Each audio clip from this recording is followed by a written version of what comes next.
الذي قلب القلوب وصرفها بيده كيف شاء أشهد أن لا إله إلا الله وأشهد أن محمدا عبده ورسوله اللهم صل على سيدنا محمد وعلى آله وأصحابه أجمعين أما بعد ومقلب القلوب فثبت قلوبنا يا ربنا على دينك وطاعتك اللهم أخرجنا من ظلمات الوهم والجهل إلى المعرفة والعلم آمين يا رب العالمين.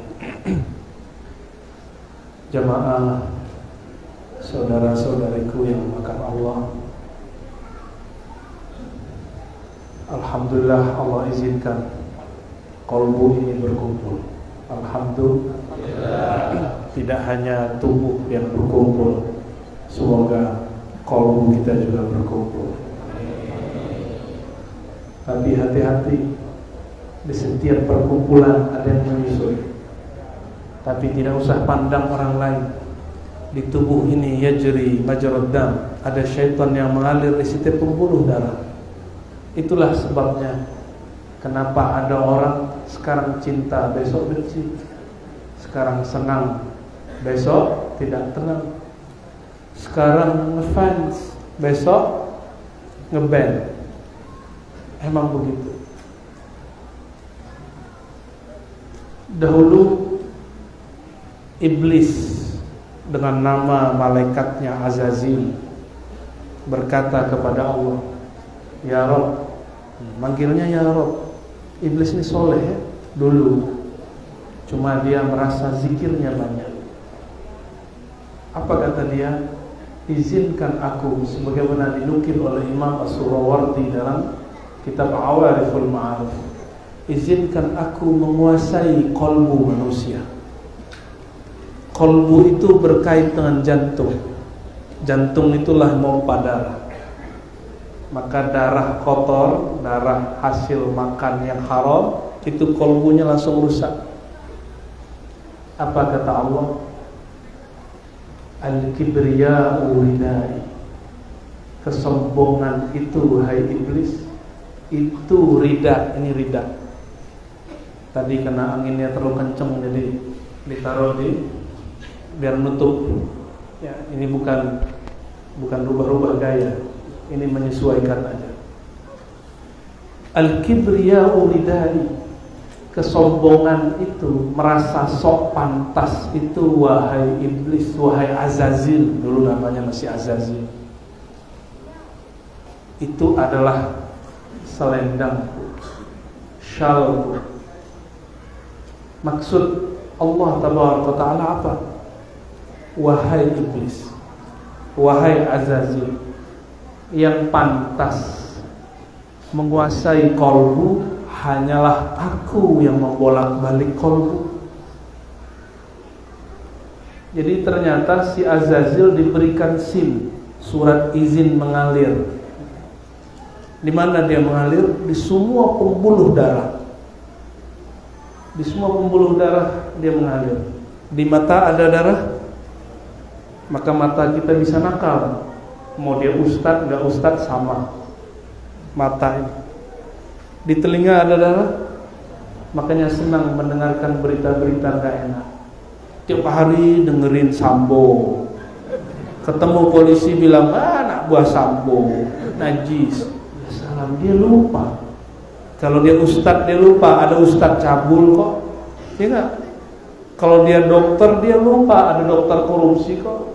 Korupsi mafia obat. Kalau dia PNS, ASN dia lupa, sesama sipil dengan polisi.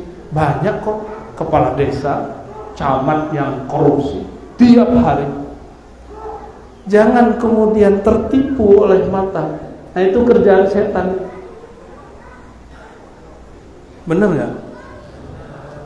Yang anggota dewan sok-sok suci juga, ngeritik-ngeritik, ya salah. Dia bergelimang dengan itu.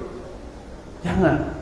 Kita fala tuzakku anfusakum, jangan mensuci-sucikan dirimu. Maksudnya apa? Jangan memandang aib orang, pandanglah aib diri. Sehingga kita nggak sibuk dengan orang lain, tapi sibuk ngurusin melawan syaitan yang bertahta di semua pembuluh darah. Coba dari ujung rambut, ujung pembuluh darah di sini ada darah, sampai ujung kaki. Berarti kita tiap detik, bahkan dalam satu detik berapa miliaran sel yang harus bertengkar terus dengan syaitan. Berat urusan kita. Beres di situ, baru beres ngurus umat, baru beres ngurus rakyat. Nah, ini zaman al-kalam katsir wal amal qalil. Ini zaman orang banyak pintar bicara. Kayaknya kalau dengerin TV semua orang pintar bicara, benar nggak? Kayaknya Indonesia ini orang cerdas-cerdas semua. Ya, saya sendiri kagum-kagum dengerin komentator itu. Ya Allah, cerdas sekali orang Indonesia ini. Tapi dia lupa, kadang dia komentar nyakitin hati orang. Mohon maaf Bapak, ada yang punya keluarga kena korupsi? Pasti ada, 1-2. Malu nggak? Malu. Gimana kalau jadi anaknya? Gimana kalau jadi saudaranya? Gimana kalau diberitakan setiap hari? Malu nggak? Taruh badan kita di posisi dia. Maka saya nggak tega ngelihat berita-berita itu. Berita apa lagi? Teddy siapa? Minahasa ya salah. Nggak tahan mau lihat itu. Saya nangis Pak lihat itu setiap hari itu. Maka nggak kuat lihat berita. Mending lihat stand up komedi aja. Sama guru-guru kita, masyaikh kita ngomong bahasa Arab. Bapak Ibu, sahabat-sahabat, saudara-saudariku yang makan Allah, saya ini bukan orang suci bicara begini. Yang saya ceritakan itu bobrok saya sendiri. Karena pernah merasa bobrok dan sampai hari ini saya ini hina. Maka saya berbagi cerita, kisah bahwa mau belajar thariqat 1000, dapat wiridan 70.000, jadi mursyid 7 tarekat nggak ngaruh. Barsisol 500 tahun jadi mursyid, muridnya bisa duduk ngawang, tapi meninggalnya dia menyembah syaitan. Ketika dia diikat, datanglah syaitan berwajah malaikat. Karena dia tahu wajah malaikat, karena dulu pernah satu pangkat dengan malaikat. Apa kata syaitan? Barsisol, maukah kamu selamat? Kamu tidak akan dihujat. Ternyata ada satu riya yang muncul di kolbu orang yang belajar zikir dan santri-santri, ulama-ulama. Ulama santri insya Allah terbebas dari riya, suka dipuji, bebas. Malah risih kalau dipuji orang. Tapi banyak murid-murid, santri-santri, salik-salik, jamaah-jamaah yang tidak tahan kalau dicaci. Itu riya yang paling berat. Riya paling berat. Nanti coba aja antum punya guru bermasalah, malu disebut murid dia. Oh, berarti kita ini mengikuti guru karena meyakini dia suci. Itu satu kesesatan yang nyata. Kenapa? Adakah ajaran Islam yang mengajarkan guru selain Rasul itu suci? Ada enggak? Maka kalau ada tuan guru, kiai, apalagi polisi, tentara, pejabat, dia maksiat, dia kemudian melakukan kesalahan, itu masuk akal. Masuk akal. Ini bukan pembenaran, tapi kita jangan sibuk dengan orang lain. Tapi betullah kata orang, kejadian terburuk itu berita terbaik. Benar ya? Seneng gak bicarain keburukan orang? Seneng ya? Seneng sekali. Nah, ini kolbu Barsisol itu setiap hari zikir, dan zikirnya puluhan ribu. Ketika dia diikat, kata syaitan, Barsisol, setelah ini engkau tidak akan dibenci lagi, aku akan selamatkan engkau. Tapi syaratnya satu, sujud kepadaku. Akhirnya Barsisol mengatakan, nah, baik. Dilepaskanlah, cukup. Ini pakai tangan, rantai semuanya lepas. Lalu Barsisol sujud. Di saat sujud, dia belum angkat kepalanya, malaikat maut menyambar. mati su'ul khatimah. Na'udzubillah min dzalik. Syukran. Barakallahu fikum.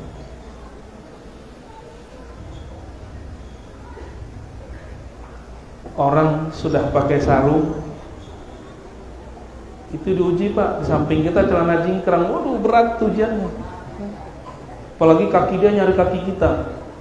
Akhirnya sholat menjadi lebih khusyuk. Khusyuk plus kusut. Dia cari-cari kaki. Hati kita terganggu sama dia. Benar? Kenapa terganggu? Kita sedang berhadapan dengan Allah, kenapa terganggu? Gak usah terganggu ya. Besok kalau dia cari kaki kita, udah kasih. Bantu dia khusyuk. Bantu dia khusyuk. Hadis tidak sahih, tapi riwayat ini dipakai ulama. Ada seorang lagi sholat, mainin jenggotnya. Biasa, jenggot baru panjang. Insyaallah, Allah, akhi. Lagi sholat, mainin jenggot. Dilihat oleh Rasulullah. Apa kata baginda Rasulullah SAW? Lau khasha'at qalbi la khasha'at jawarih. Seandainya qalbunya khusyuk, tunduk, hikmat, tentu tubuhnya akan juga khusyuk. Maka khusyuk bukan sarung, apalagi sarung merek tertentu itu ya. Sarungnya Barakia itu, lebih mahal dari celana kita Pak, jangan sombong ya. Ada yang seharga motor sarung. Jadi ngeliat orang pakai sarung husnuzon, siapa tahu itu sarung mahal ya. Ada seharga motor bekas. Yang pakai sarung juga belagu, lu gak tahu. Lagi sholat, ente gak tahu. Ini sarung lebih mahal daripada celana ente. 10 celanamu gak kebayar di sarung. Lagi sholat. Ini orang lagi sholat, di kolbunya ada khayal-khayalan. Inilah yang disebut khuyala. Innallaha la yanzur. Allah tidak memandang sholat.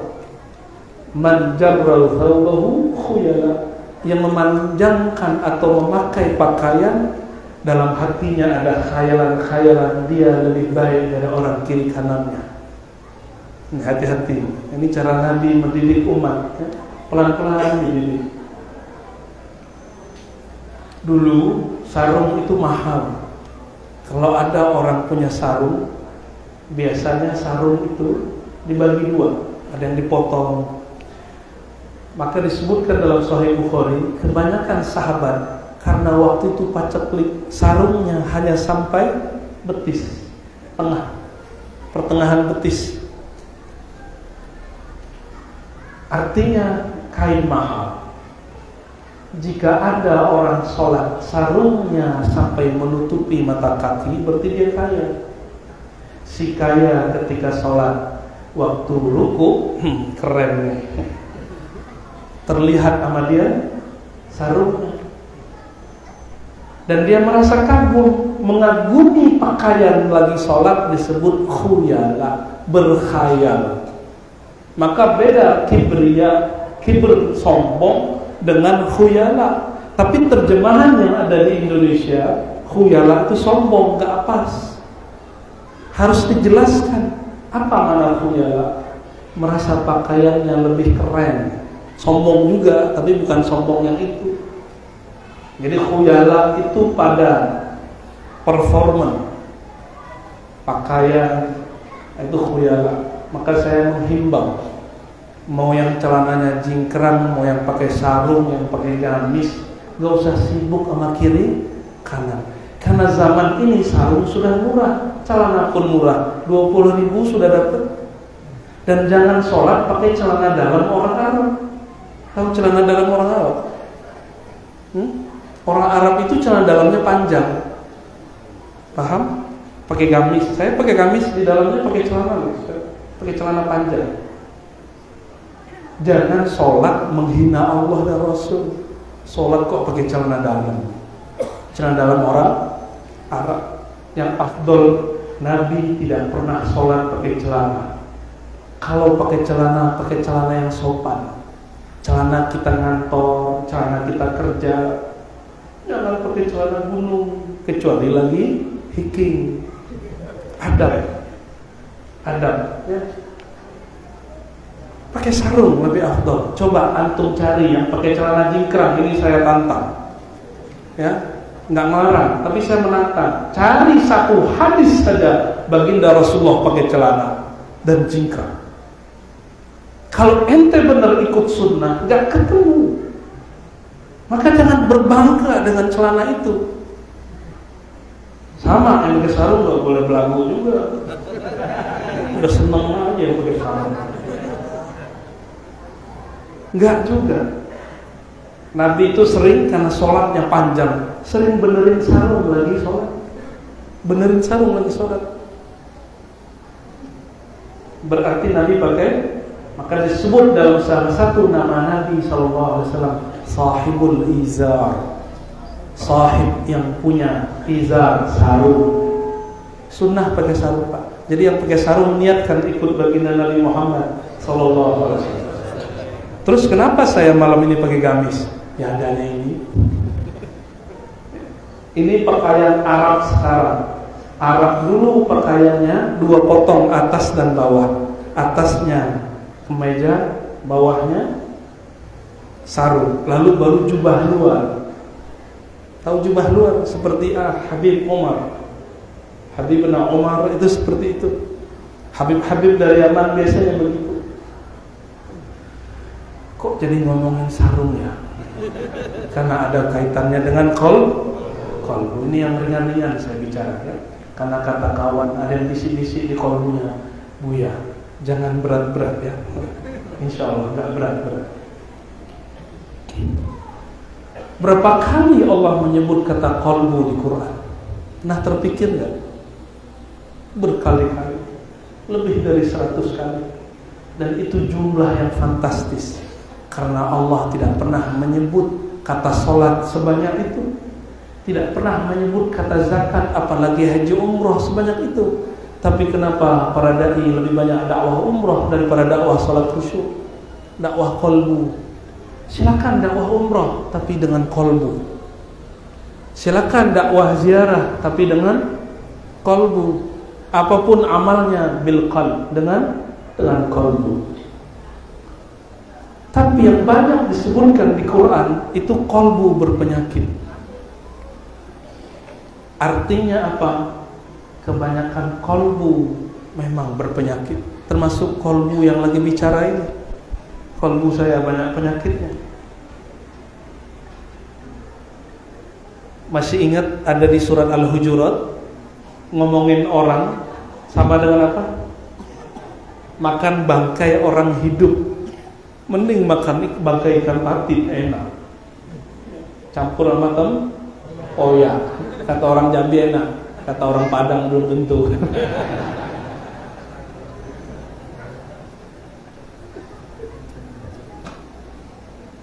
Bapak Ibu yang bukan Allah, kalau membicarakan orang sama dengan makan bangkai, bau nggak? Bau, jijiknya. Kalau antum menyimpan kebencian di sini, kalau dikeluarin itu sama dengan najis dibuang. Kok nyaman hidup ada najis di dalam badan? Saya mau tanya, kalau berangkat sholat, tiba-tiba ketika di jalan terkena najis di sarung, nyaman nggak? Kalau dibawa dipaksakan sholat, kepikiran nggak? Kita kepikiran. Dari awal takbir sampai assalamualaikum yang teringat bagian najis itu.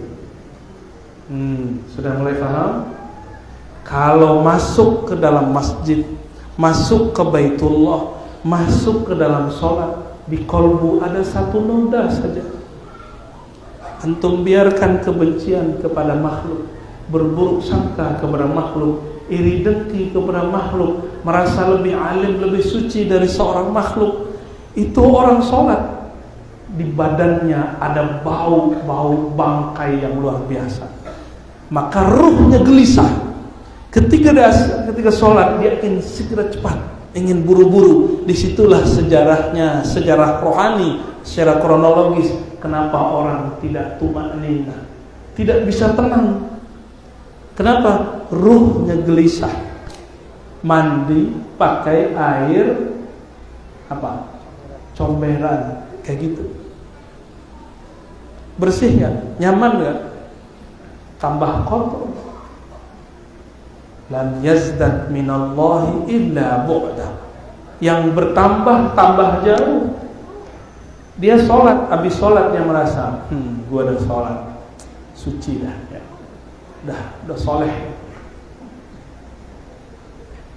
Maka hati-hati berhijrah, hati-hati berguru. Al-isnad minad-din, berguru itu adalah kunci benar beragama. Kalau salah berguru, nanti salah cara beragamanya. Banyak kawan kita dulu teman ngopi, teman sarapan, ya sekarang nggak mau lagi ngopi. Kenapa? Cuma karena beda sarung sama celana jingkrang. Ya, ini fakta Pak. Ini pengalaman saya maksudnya.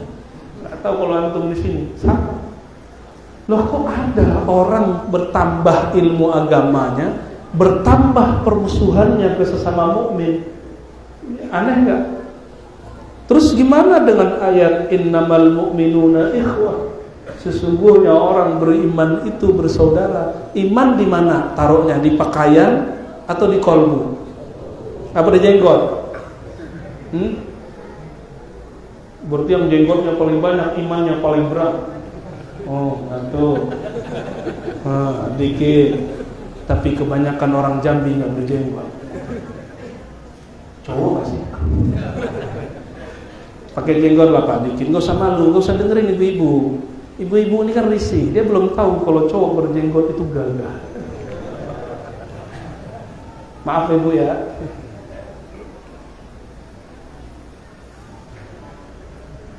Apabila kita masuk sholat, di kain ada kotoran, teringat terus.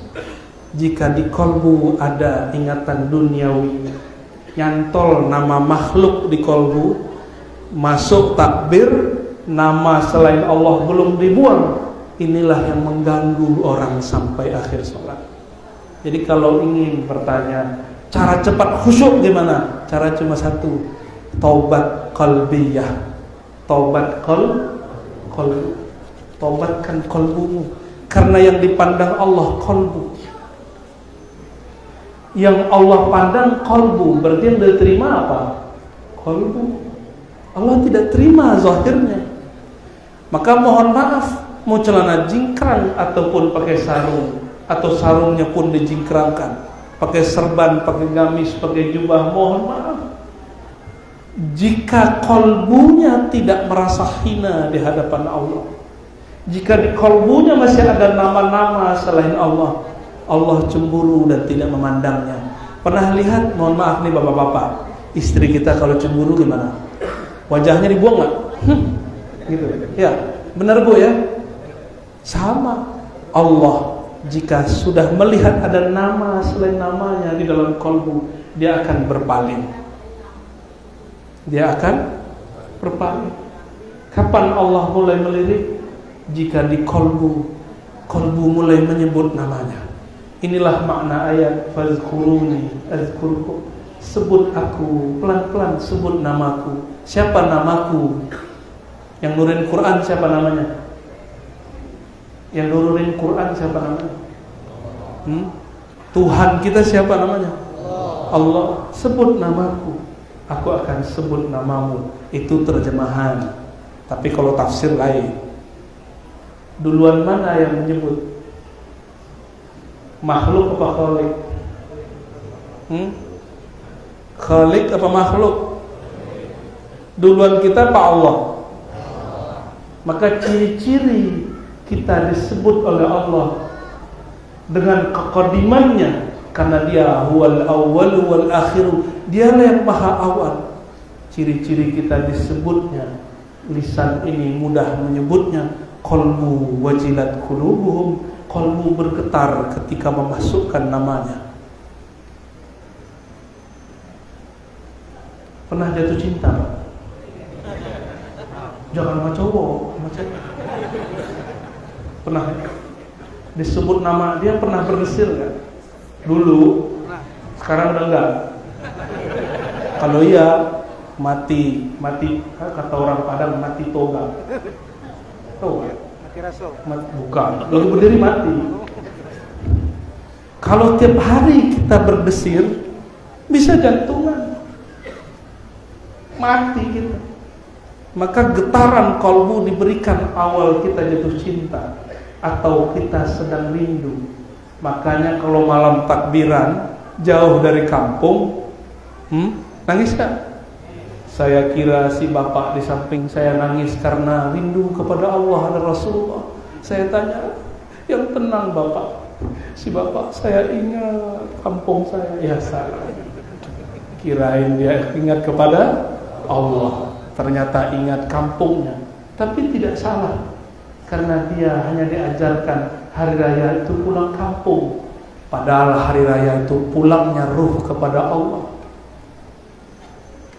Makanya orang takbir. Coba, kalau kita takbir nyembelih,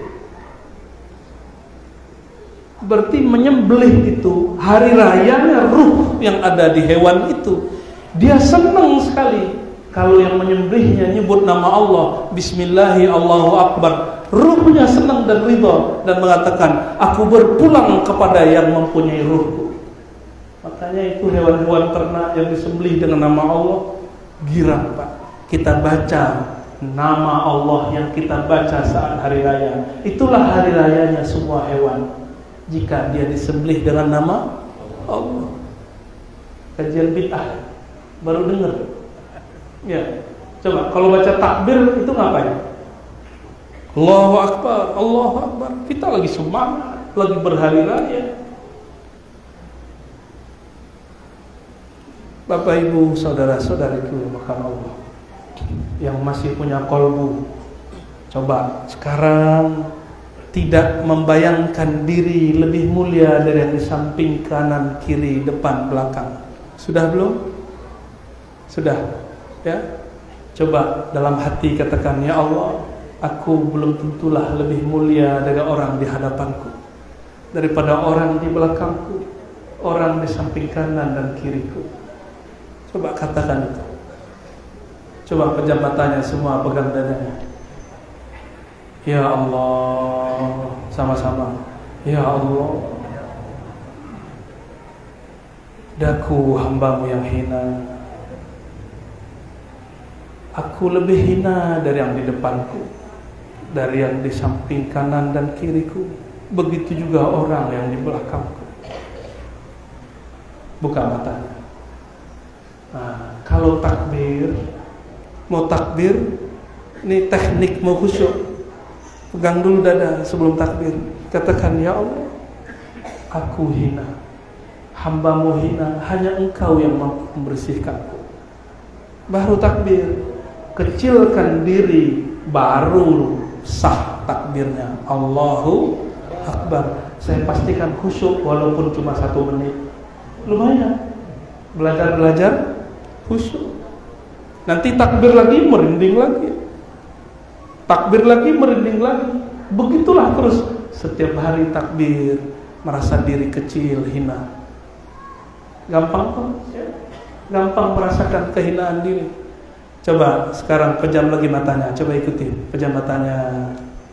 Coba bayangkan, hari ini ya Allah, mataku bermaksiat, mataku melihat yang haram ya Allah. Aku tahu itu haram ya Allah, tapi aku menikmati ya Allah. Betapa munafiknya hambamu ini ya Allah. Buka mata lagi ya. Jangan lama-lama, ntar nangis semua, nggak jadi ngaji kita.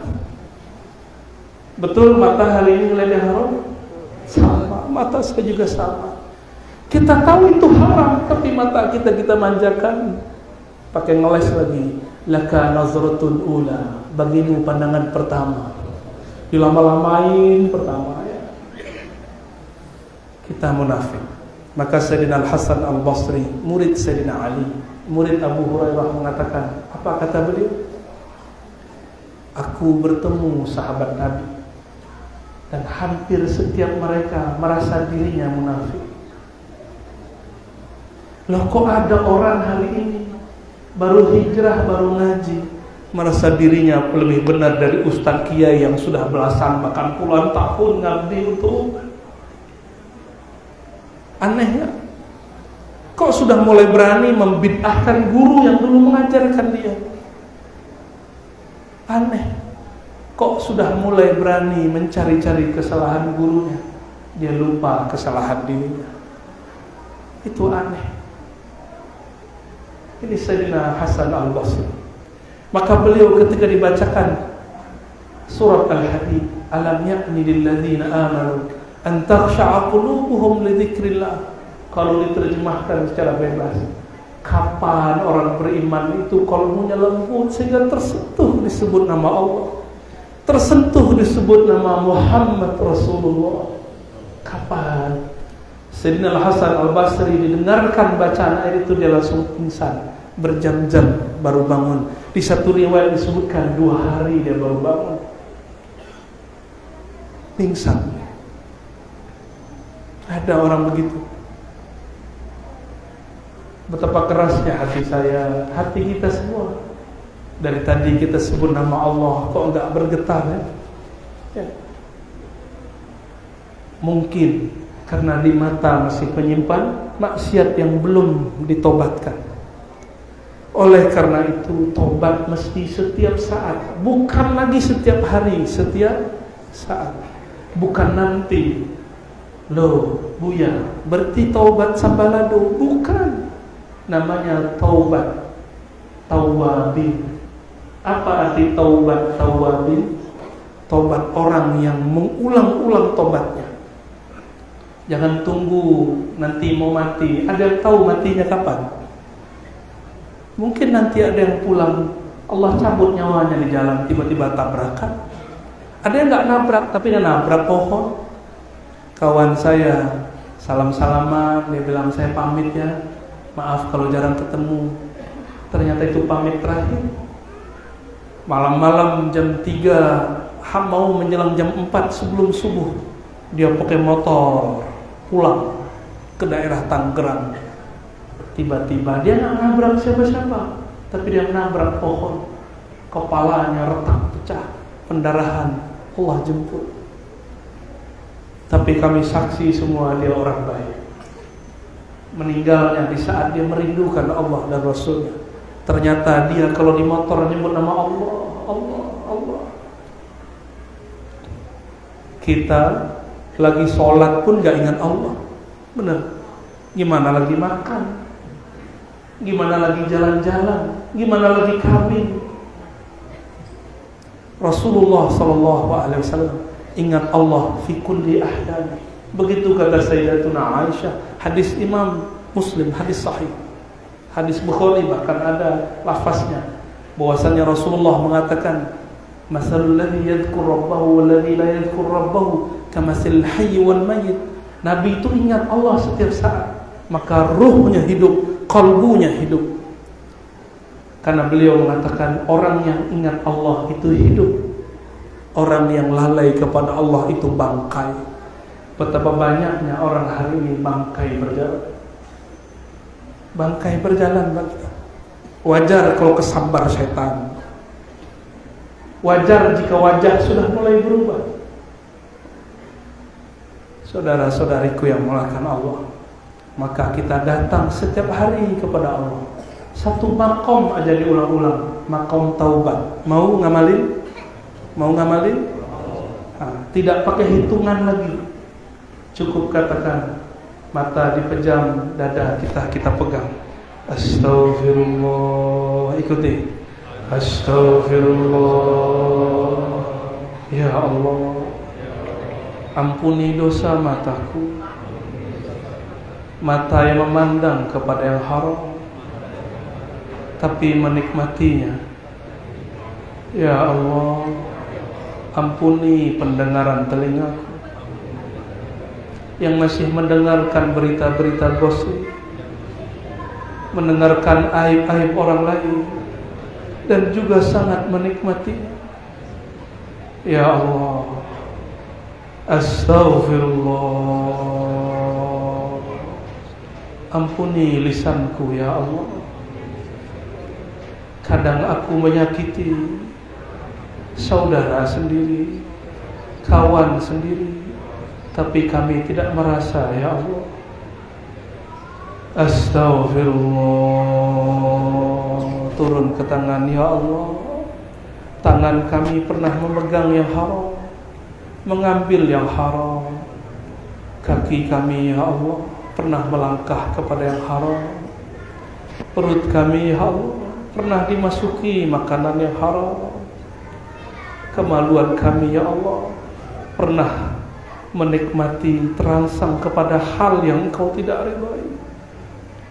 Dari ujung rambut, ubun-ubun, iktikadkan astagfirullah, mengalir ke wajah, astagfirullah, mengalir ke dada, perut, kanan, kaki, semuanya sampai ujung kaki. Mandikan diri dengan nama Allah. Astagfirullah,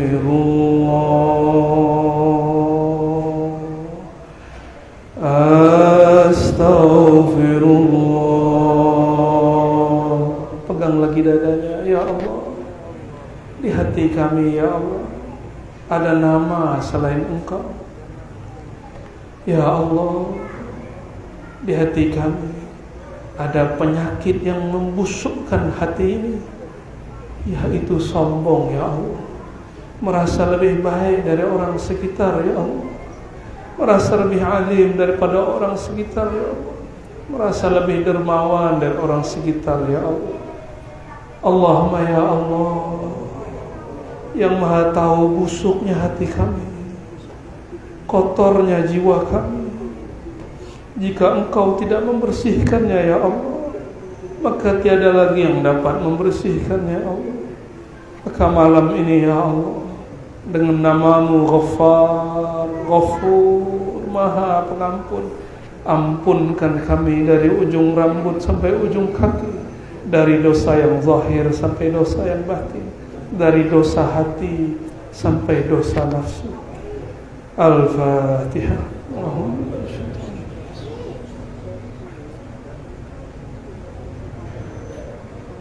Suratul Al-An'am Amin. Usap mukanya. Ketika ada malaikat Munkar Nakir dikubur, di dunia, di bumi ada malaikat Raqib Atid berpasangan. Malaikat ini akan menulis dosa-dosa dari mata, dari telinga, dari kolbu. Jika hari ini tidak ada istighfar, maka berdasarkan hadis ini, saya saksinya dengan hadis Nabi yang sahih itu, dosa kita yang tadi siang insya Allah Allah ampun. Amin. Alhamdulillah. Mungkin masih ada yang meraba-raba, ini kok saya nggak tersentuh, teman saya tersentuh, kok teman saya nangis, saya tidak nangis. Tangisilah itu, ya Allah, temanku nangis, apa masalah hatiku sehingga aku tidak bisa tersentuh? Tangisi itu Pak, pulang tangisi itu. Kawan kita merinding, kita nggak merinding. Tangisi itu, apa masalah hati kita? Apa masalah kolbu ini? Jangan-jangan kolbu ini sudah dikuasai selain Allah. Karena syaitan mengalir di semua pembuluh darah, dia bisa mengepung jantung. Harapan kita cuma satu, getarkan nama Allah di kolbu, maka semua syaitan akan kesetrum, dia akan keluar. Di dalam hadis yang sahih disebutkan, jika ada orang azan, maka syaitan lari dan dia kentut seperti orang masuk angin, dan kentutnya besar, kadang lebih besar dari toa. Yang dengar cuma ahli kasyaf yang kolbunya dibukakan. Tapi untunglah kita nggak diperdengarkan. Coba Bapak ini setiap kali azan dengar kentut setan, dengar kentut kawan aja kita jijik, apalagi kentut setan. Akhirnya dia cari tempat buang air kecil, yang tempatnya tertutup dan jauh, disitulah mereka bersembunyi. Maka kalau masuk ke kamar mandi harus baca doa. Kalau berwudu mesti di kolbunya menyebut nama Allah. Kalau nggak wudunya ditemani seorang syaitan namanya walhan. Inilah yang membuat orang bolak-balik wudu bisa setengah jam. Ya, itu akibat masuk ke tempat wudu tidak baca doa, dan lagi wudu tidak menyebut nama Allah dalam kolbu. Bahaya, Pak. Coba saya tanya, kalau ada perintah di Quran wajib atau bukan? Di Quran dibedakan zikir pagi sore dengan zikir secara umum. Dalam surah Ahzab dikatakan ya ayyuhallazina amanu dzkurullaha dzikran katsiran wasabbihuhu bukratan wa asila. Wahai orang yang beriman, sebutlah nama Allah sebanyak-banyaknya. Berarti wajib tak? Nabi tidak mau membebani sahabat, maka diajar mulai dari 10, 25, 33, 70, 100. Sayyidatuna Sofiyah 4000. Nabi ajar.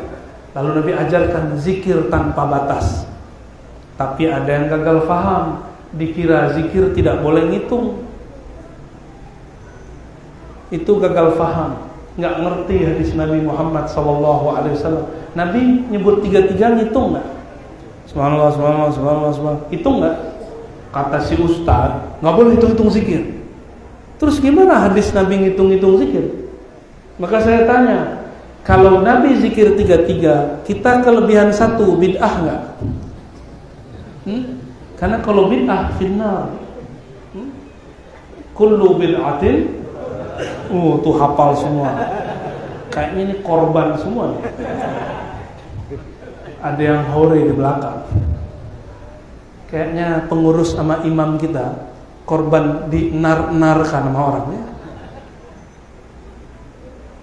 Saya mau tanya lagi, kalau kita zikir Nabi 33, kita baca 32, kurang 1, bid'ah nggak? Ya, mulai bingung. Mulai bingung. Angka 10, angka 25, 33, 34, 70, 100 itu contoh, 4000 itu contoh. Itu contoh aja.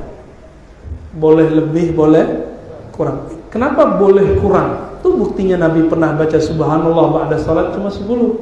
Alhamdulillah 10. Allahu Akbar 10. Sesekali amalin itu. Ya Pak Imam ya. Nanti kalau ba'da salat, terutama zuhur. Zuhur itu bacanya jangan cepat-cepat, tapi lama. Subhanallah, subhanallah, 10 kali cukup. Amalkan sunnah di Sahih Bukhari. Nabi mengulang-ulang subhanallah, alhamdulillah, Allahu Akbar ba'da salat cuma 10. Sesekali kalau waktu agak luang 25, ditambah tahlil la ilaha illallah 25. Hadis riwayat Imam Nasa'i dan hadisnya sahih. Tuh ada Pak dalam hadis tahlil subhanallah, subhanallah, subhanallah 25. Alhamdulillah, alhamdulillah 25. Allahu Akbar, Allahu Akbar 25. La ilaha illallah, illallah 25. Kalau 4 ini 25, jadi berapa? 100. Boleh lebih? Masuk neraka loh kan? Nabi cuma kasih contoh. Seandainya lebih 1 atau lebih 1000 itu bid'ah, maka Sayyidatuna Sofiyah ahli bid'ah. Abu Hurairah itu kalau zikir tiap malam 12.000. Ayo, ada yang bisa zikir 12.000 tiap malam? Ada ya? Ada. Benar. Sekarang masih ada ilmunya. Itulah ilmu yang diturunkan kepada tarekat-tarekat sufi. Kita taunya tarekat gila, ya. Nggak begitu cara memahami, nggak ngerti, uskut diam. Ada kok dalilnya itu. Maka menghitung zikir itu bagian dari sunnah. Sunnah ini yang melakukan orang-orang torikoh. Kalau kita nggak sanggup melakukan, jangan bilang masuk torikoh gila. Cuma karena ada mantan dukun atau mantan orang kebatinan belajar tarekat gila. Kawan saya S2 gila Pak. Mau bilang masuk UIN Jakarta gila. Gimana? Ada orang menikah stres, enggak? Kita mau buat kaidah jangan menikah nanti stres, gitu. Kenapa orang nggak ada yang ngomong begitu? Tapi giliran belajar zikir, terus ada yang satu orang oleng, kita pukul rata. Alhamdulillah saya belajar toriko banyak. Bapak mau tahu toriko saya apa aja? 1. Naqsyabandiyah, Khalidiyah. 2. Samaniyah, Khalwatiyah, Qadiriyah. Terus Syaziliyah, Aidrusiyah, Idrisiyah. Lalu mengambil aurat-aurat Tijaniyah. Apalagi? Ada lagi thariqah lain. Banyak, masih banyak. Ar-Razi gila nggak? Kalau ada orang gila dokter, antum jadi gila aja semua. Gimana Bang? Ada orang gila seganteng nih Bang? Serius amat Bang. Allahumma sholli ala sayyidina Muhammad. Jangan sembarangan komentar. Hati-hati. Allah melarang dan mengatakan wala taqfu ma laysa laka bihi ilm. Jangan komentar kalau nggak paham. Termasuk ngomentarin orang yang khuruj 3 hari. Kalau nggak mau keluar, nggak usah keluar, nggak usah bicarain orang. Ya. Oh si Anu dia ninggalin keluarganya, itu kan salah dia, bukan salah semua. Bapak tahu malam tadi saya cerita, murid Imam Malik, kawan Imam Syafi'i, namanya Ibnu Qasim. Waktu itu belum ada thariqat, belum ada jemaah tabligh. Ini nggak bela siapa-siapa, ini biar paham aja. Ibnu Qasim baru menikah, beberapa bulan ditinggal istrinya hamil. Sampai di Madinah, dia orang Mesir. Sampai di Madinah ketemu Imam Malik. Ilmunya Imam Malik ini luar biasa. Padahal Imam Malik satu hadis bisa diulang. Hari ini baca, bulan besok ulang lagi, minggu besok ulang lagi. Diulang-ulang banyak.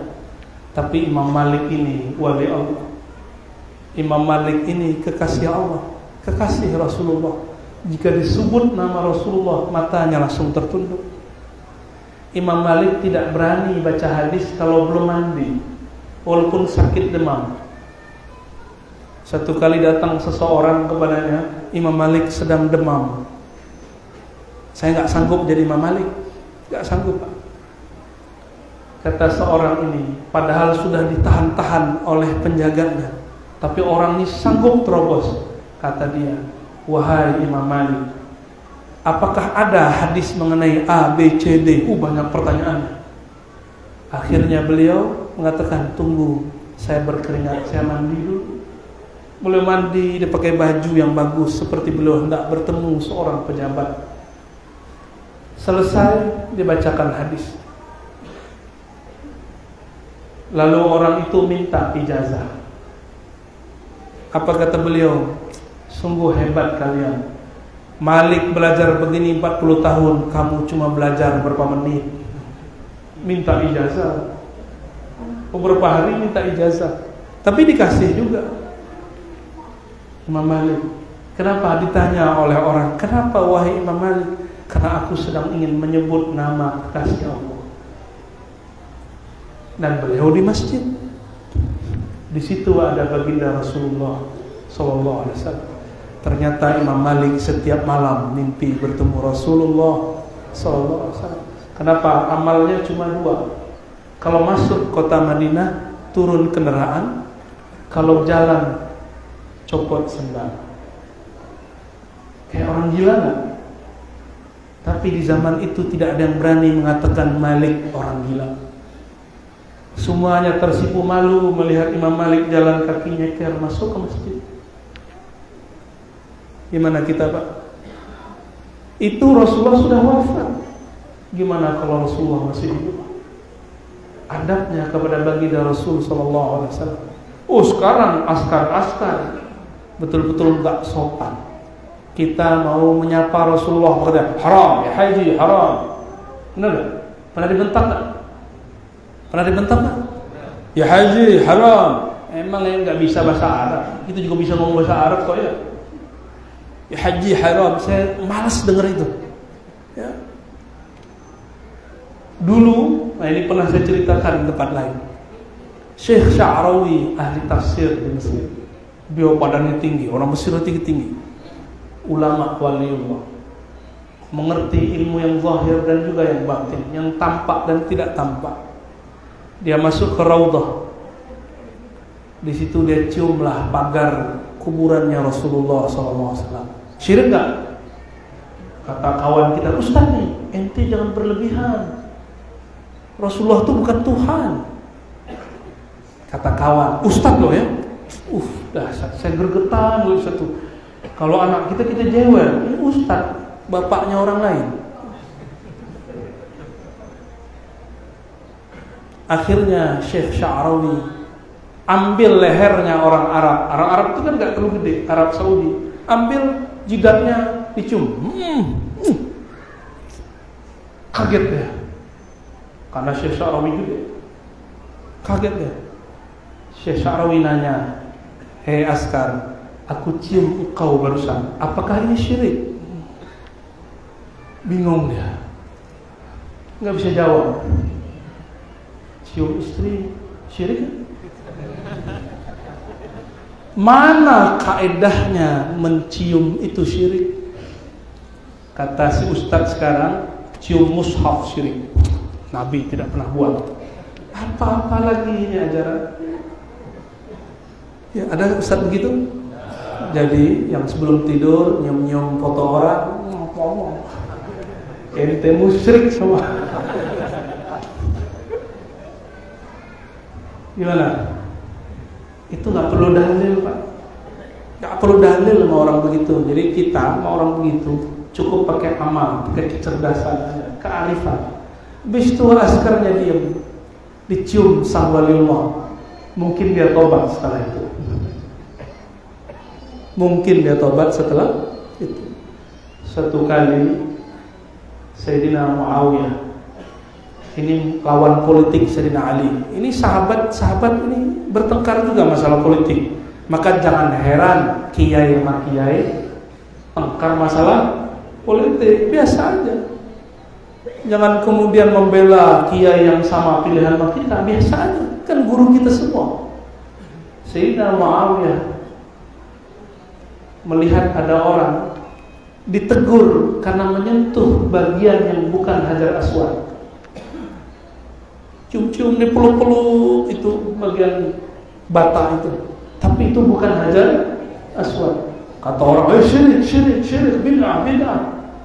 Dalam hadis yang sahih Muslim, saya ingat Sayyidina Muawiyah mengatakan, tidak ada satu jengkal pun, 1 mili pun di Ka'bah ini yang tidak berkah. Semua diberkahi. Kenapa? Karena di situ Rasulullah dulu pernah bertawaf. Dalam satu riwayat yang ada yang memperdebatkan riwayat ini, tapi saya percaya riwayat ini. Sayyidina Bilal mimpi bertemu Rasulullah sallallahu alaihi wasallam. Apa kata baginda Rasulullah? Ya Bilal, lam narak.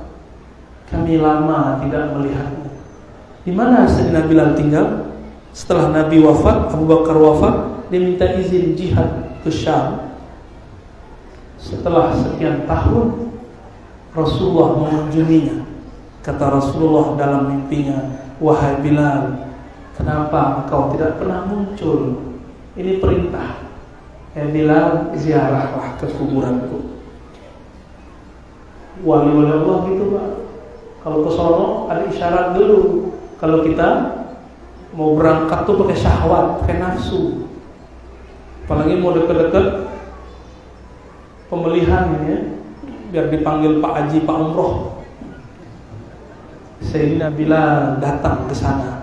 Baru sampai di Madinah dia terperangah. Dia lihat, dia kenang semua tempat yang diinjak Rasulullah. Sampai di Madinah dia ambil pasir yang dulu dia ingat Rasulullah pernah menginjak pasir itu. Kayak ambil begini-gini. Dia merindukan Rasulullah SAW. Begitulah orang rindu. Al-hubbu yu'ni wa yusib. Rindu itu kadang bikin orang setengah gila.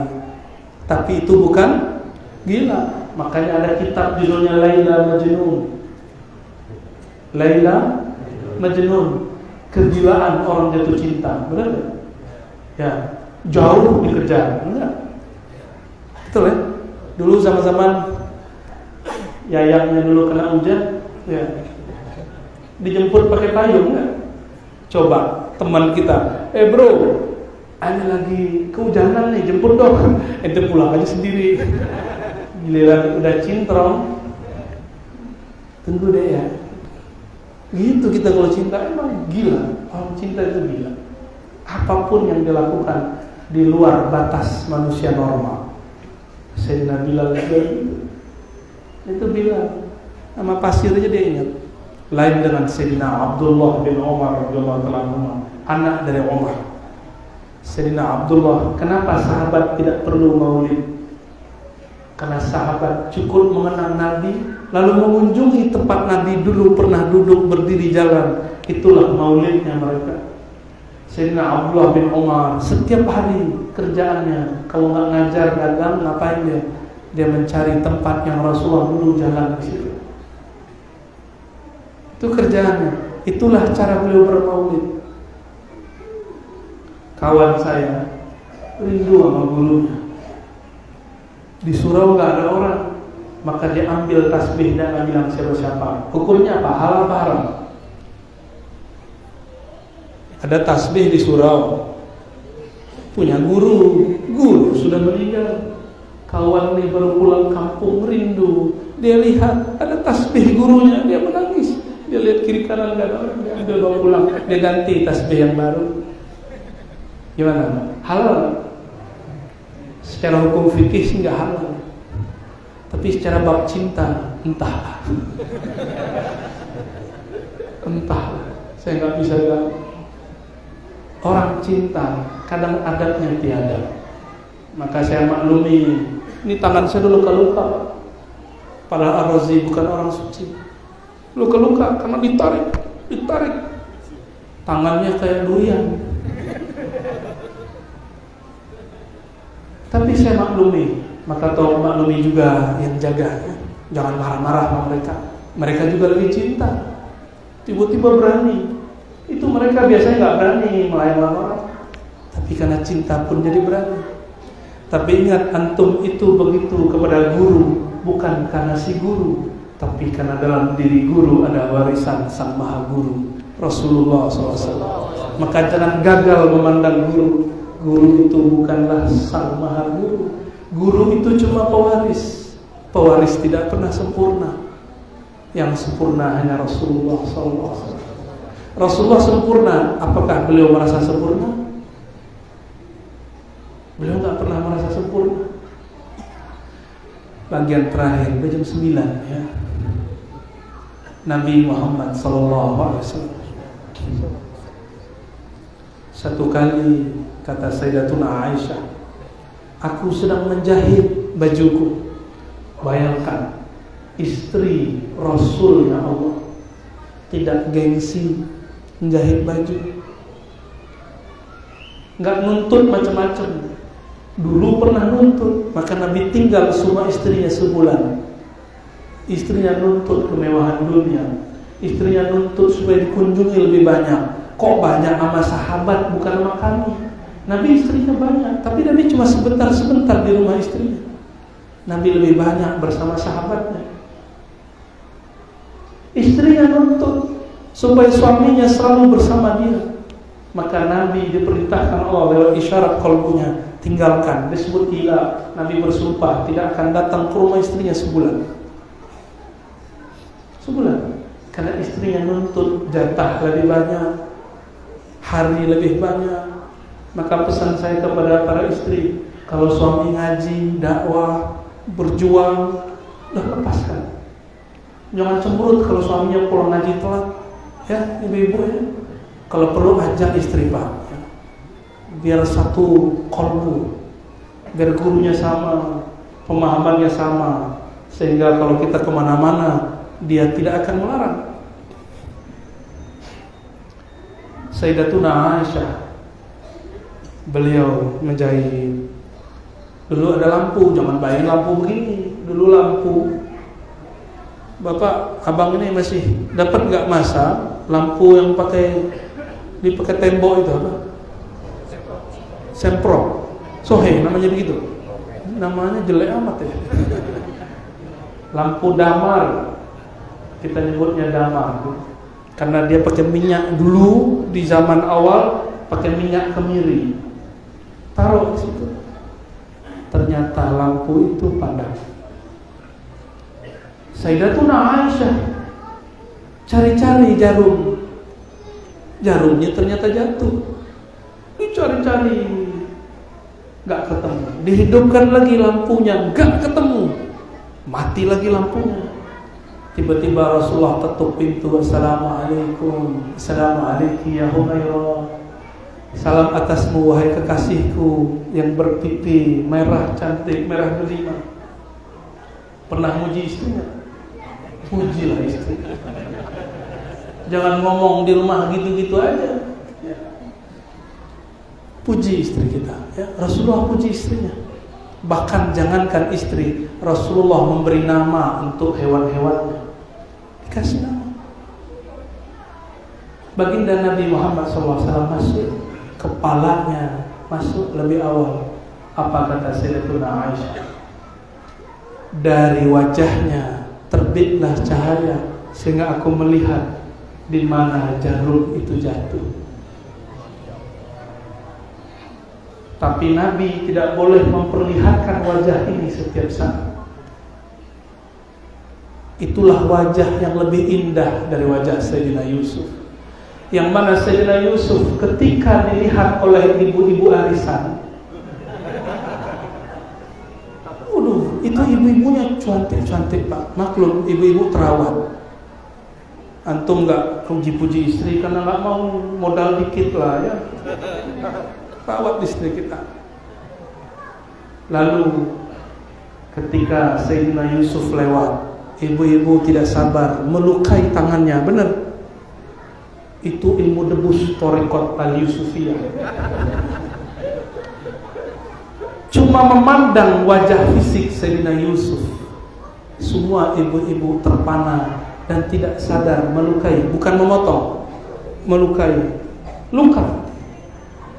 Dan mereka tidak merasakan sakit sama sekali. Coba bayangkan jika ada orang meninggal, ruhaniah Rasulullah menemaninya, apakah dia merasakan sakit? Coba bayangkan sahabat Nabi ketika tombak mengarah kepada Rasulullah waktu perang Uhud, dia kemudian berdiri di hadapan Rasulullah. Rasulullah akhirnya hanya sedikit hampir terkena tombak, tapi tombak tembus di dada orang. Tapi dia tidak merasakan sakit karena dia ingin menyelamatkan kekasihnya Rasulullah.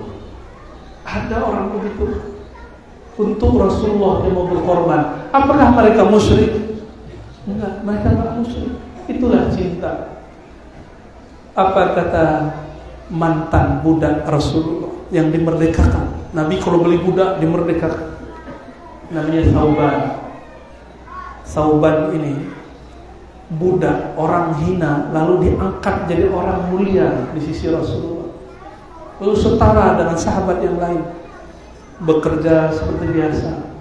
Tapi Sauban ini setiap kali kerja yang dia lihat gerak Nabi, pulang ke rumah yang dia lihat wajah Nabi, maka dia cepat datang kepada Rasulullah lalu menangis mengatakan, "Ya Sayyidi ya Rasulullah, apa yang terjadi pada diriku? Jika aku pulang yang aku rindui cuma dirimu." Begitu sahabat merindui Rasulullah sallallahu alaihi wasallam.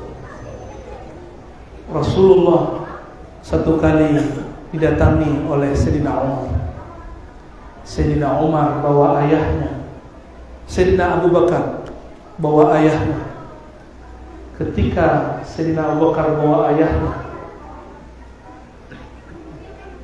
sang ayah mengeluarkan tangan ingin bersyahadat, ini masuk Islam. Lalu Rasulullah mengeluarkan tangannya juga, menerima baiat syahadat daripada ayahandanya. Di situ Abu Bakar yang selama ini gak berani memandang wajah dan tangan Nabi, melihat tangan Nabi keluar, dia lihat bercahaya dan dia menangis.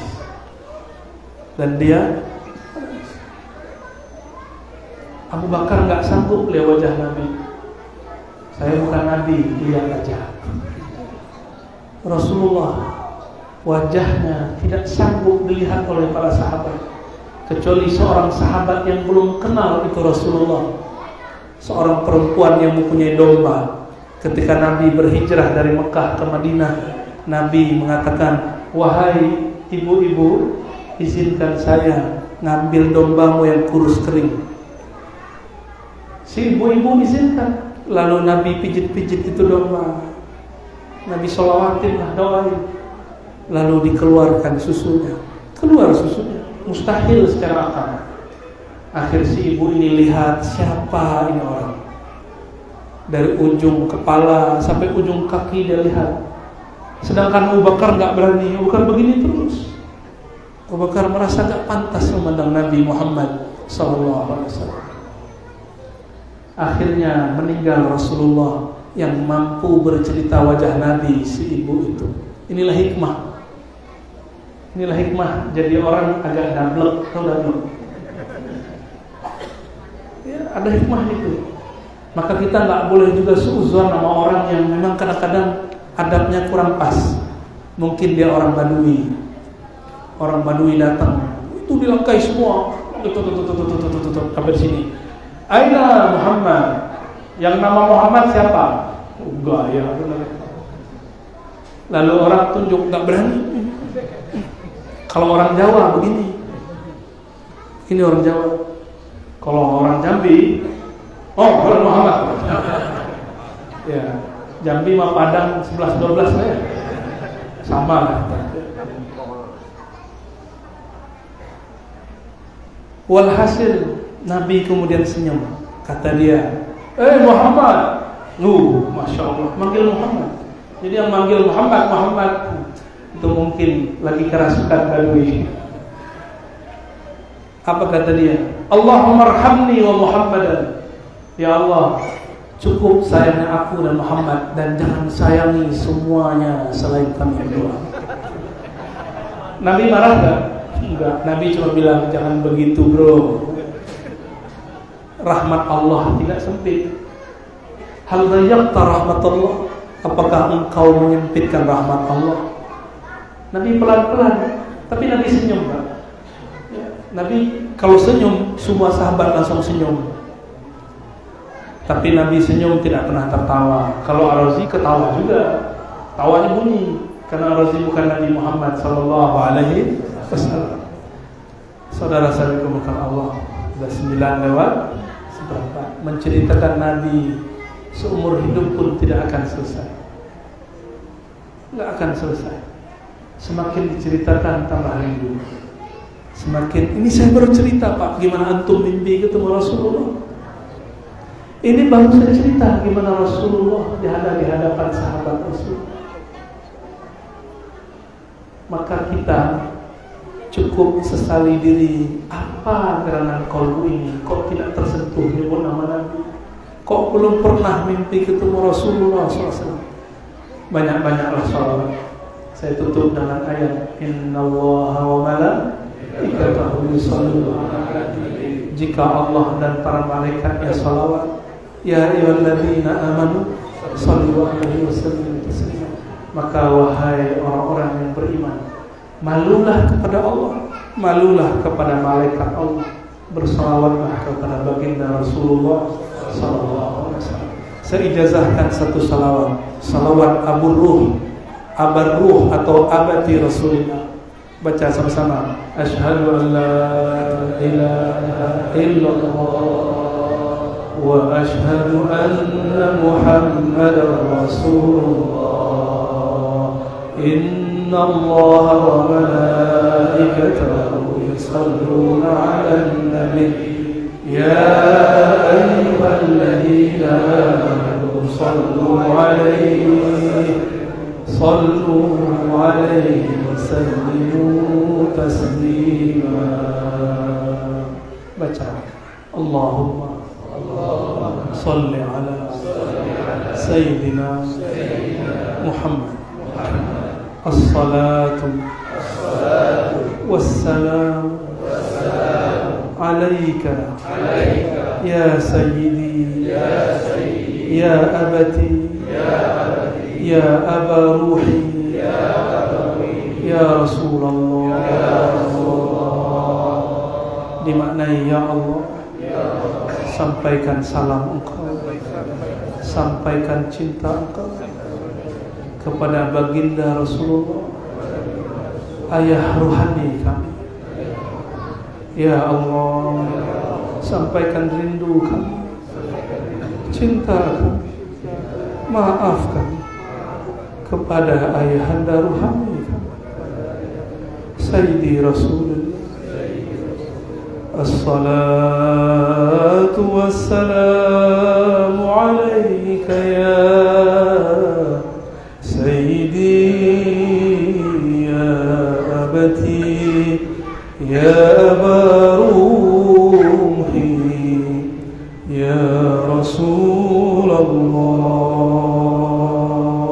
Wahai Rasulullah, terimalah salam kami, terimalah cinta kami, terimalah kami jadi umat, syafaati kami ya Rasul di dunia dan di akhirat. Al-Fatihah.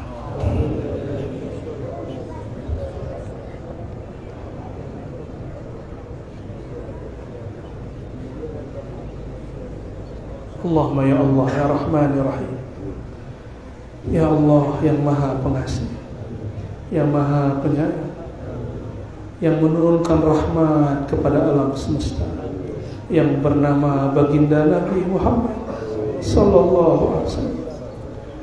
Izinkan kalbu kami yang hina ya Allah berisi kasih sayang rahmat baginda Nabi Muhammad sallallahu alaihi wasallam.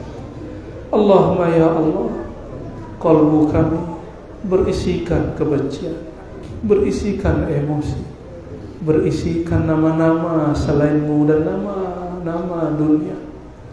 Maka malam ini ya Allah, tetaskan walaupun sedikit ya Allah api kerinduan, tetesan-tetesan kerinduanmu ya Allah. Rindu kepada Rasulullah sallallahu alaihi wasallam.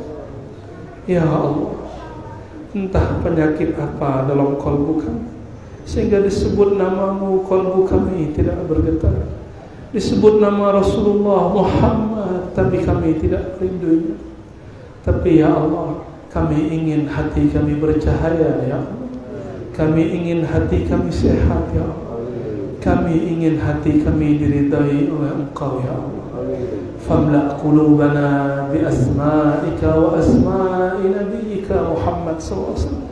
Maka malam ini ya Allah sampai seterusnya ya Allah, penuhi kalbu kami dengan nama-namamu yang agung dan nama kekasihmu mulia Nabi Muhammad sallallahu alaihi wasallam. Baca Ahabbatullah, Ahmadullah,